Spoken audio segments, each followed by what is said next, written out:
Rajan विचारेने supreme कोर्टात याचिका टाकली होती ती कुठे ती फेटाळलेली आहे. तुम्हाला मोठा दिलासा मिळाला. नाही, दिलासा मिळण्याचा विषयच येत नाहीये.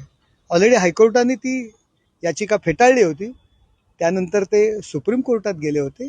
जो गुन्हा माझ्यावरती नाहीच आहे, कुठला गुन्हा मी लपवलेलाच नाही आहे, परंतु चुकीच्या पद्धतीने संभ्रम निर्माण करणं आणि बरोबर असलेले कार्यकर्ते थांबवण्याकरता अशा पद्धतीचे त्यांनी कृत्य केले होते. तो विषय कुठला आहे, कुठल्या विषयाची ती याचिका होती?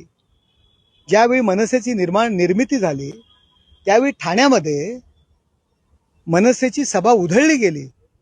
हे काम हा बाळासाहेबांचा आदेश होता आणि ती सभा उधळण्यामध्ये नरेश मस्केचा हात आहे आणि त्याच्यामध्ये त्यांना शिक्षा झाली होती.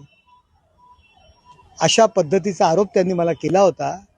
पक्षाकरता अनेक गोष्टी या नरेश मस्केंनी सहन केलेल्या आहेत.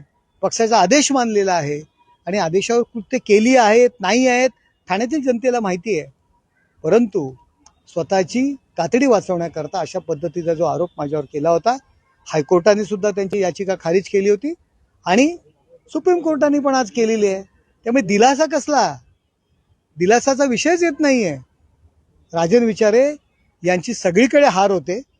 लोकसभेत हार झाली, विधानसभेत हार झाली, नगरसेवकाला हार झाली, आता कोर्टात पण हार झाली.